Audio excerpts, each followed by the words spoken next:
Assalamualaikum warahmatullahi wabarakatuh. Bismillahirrahmanirrahim.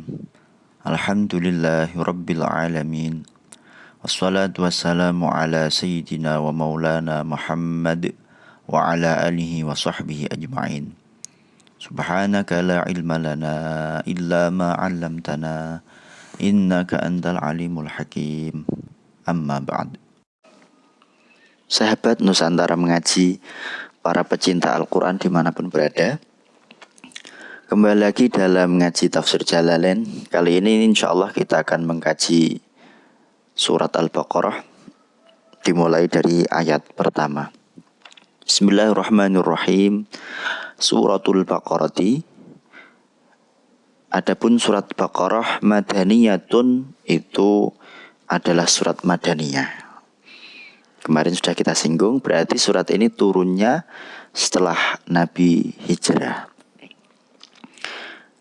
Ciri-ciri secara umum surat Madaniyah itu, satu, dia mengandung ayat-ayat ahkam atau ayat-ayat tentang hukum baik ibadah maupun muamalah.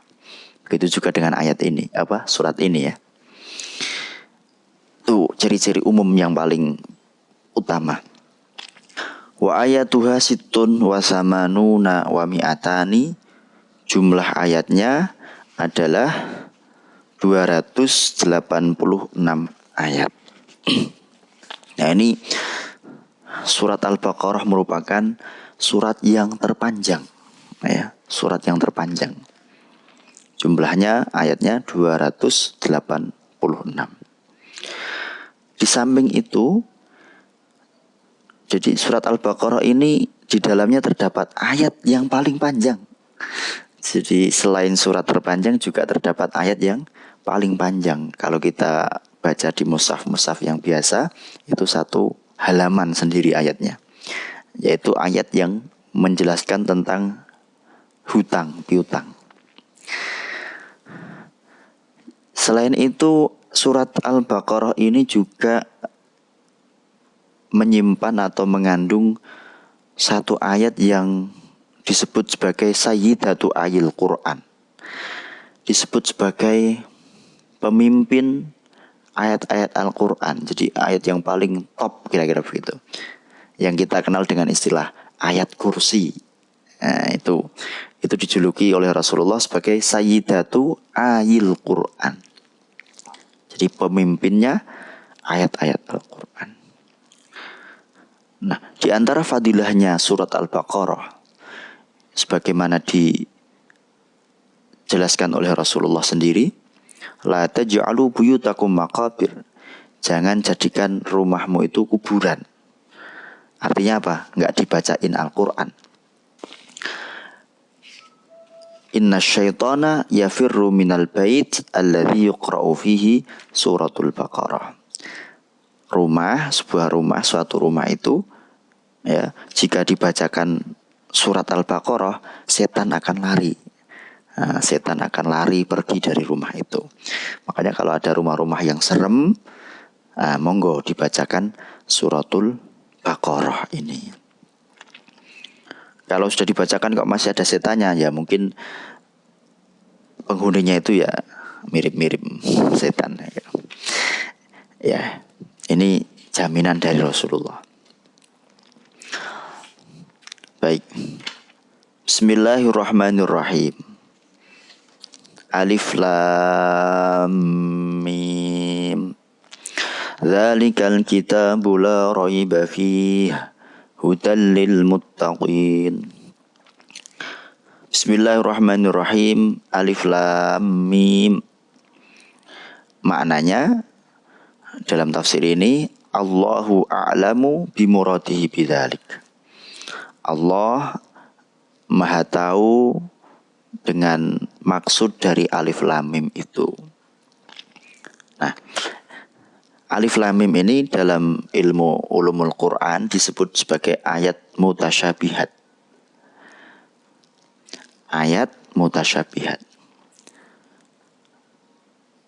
Sebagian ulama, dan ini yang dipilih oleh mu'allif, Ayat-ayat mutasyabihat itu adalah ayat yang artinya tidak bisa dijangkau oleh manusia. Jadi memang sengaja hanya Allah yang tahu. Kira-kira begitu. Jadi menurut pendapat ulama itu begitu. Dan itu yang paling kuat. Yang paling banyak dipegangi oleh ulama Ahlus Sunnah wal Jamaah. Makanya di sini terjemahnya hanya Allahu a'lamu bimuradi bidzalik. Allah Maha tahu, kira-kira begitu. Jadi beliau tidak berusaha untuk mencoba menggali artinya. Meskipun beberapa ulama mencoba menjelaskan mungkin alif lam mim itu adalah nama surat. Alif lam mim itu adalah simbol dan lain sebagainya. Ada juga sebagian ulama yang memberikan penjelasan atau tidak sepakat bahwa masa jika Al-Quran itu diturunkan sebagai petunjuk, sebagai penuntun umat Islam, mana mungkin ada ayat yang tidak bisa dimengerti. Wong namanya petunjuk kok nggak bisa dimengerti. Ada yang mencoba mengkritik begitu. Maka terus ngapain diturunkan kok nggak bisa dipahami oleh makhluk. Padahal namanya syaratnya petunjuk itu bisa dipahami. Maka kemudian beberapa ulama mencoba memberikan penjelasan apa hikmah di balik ayat-ayat mutasyabihat semacam alif lam mim ini. Ayat-ayat yang tidak mampu dimiliki atau dipahami oleh makhluk. Salah satu hikmahnya adalah litahaddi, untuk menantang orang kafir, orang-orang yang tidak beriman kepada Al-Quran. Jadi seolah-olah ayat-ayat yang semacam ini tuh bunyinya begini.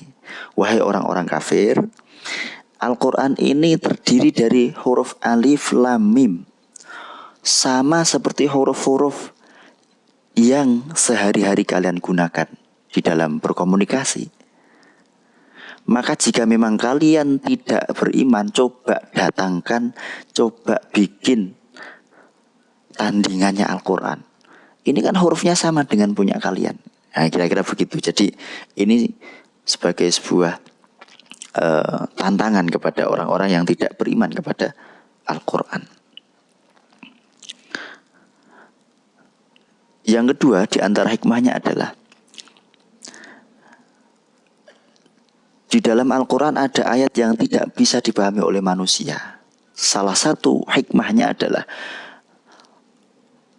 menjadikan atau menyadarkan manusia itu bahwa manusia itu lemah. Sehingga di dalam memahami Al-Quran, di dalam mengkaji Al-Quran, dia tidak harus memohon pertolongan dari Allah Subhanahu wa Ta'ala. Karena ini adalah kalamullah. Yang paling tahu adalah Allah. Sehingga bisa jadi ketika dia sudah menyerah, menyadari, sadar diri bahwa dia nggak paham, nggak mampu, di luar kemampuannya, kemudian dia tadarru', DP, PDKT kepada Allah, memohon supaya diberi kefahaman. Bisa jadi setelah itu Allah Subhanahu wa Ta'ala mengilhami kepada orang itu sebuah kepahaman. Nah, ini salah satu hikmahnya. Di antara lagi hikmah adanya ayat-ayat mutasyabihat, ini membuktikan bahwa Al-Quran tidak dapat dibaca tanpa adanya guru pengajar. Coba kita perhatikan. Huruf ini alif lam mim ini sama susunannya dengan kalimat pertama pada surat Al-Fil. Alam taro kaifa fa'ala rabbuka bi ashabil fil. Kalimat pertamanya itu susunannya sama, alif lam mim. Tetapi dibaca alam, bukan dibaca alif lam mim. Dari mana kita bisa tahu? Ya, tentu saja dari ngaji. Maka Quran itu hukumnya wajib ngaji, talaki, berhadapan-hadapan dengan seorang guru yang mempunyai sanad. Dari gurunya sampai Rasulullah Shallallahu Alaihi Wasallam. Karena ada bacaan yang tidak mungkin bisa dipraktekkan sendiri. Hanya sekedar dari baca-baca tidak bisa. Harus dengan di hadapan guru yang sudah punya sanad.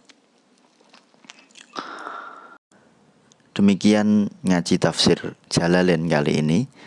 Semoga bermanfaat dan insya Allah akan kita lanjutkan pada kesempatan berikutnya. Wallahul muwaffiq ila aqwamit thoriq. Wassalamualaikum warahmatullahi wabarakatuh.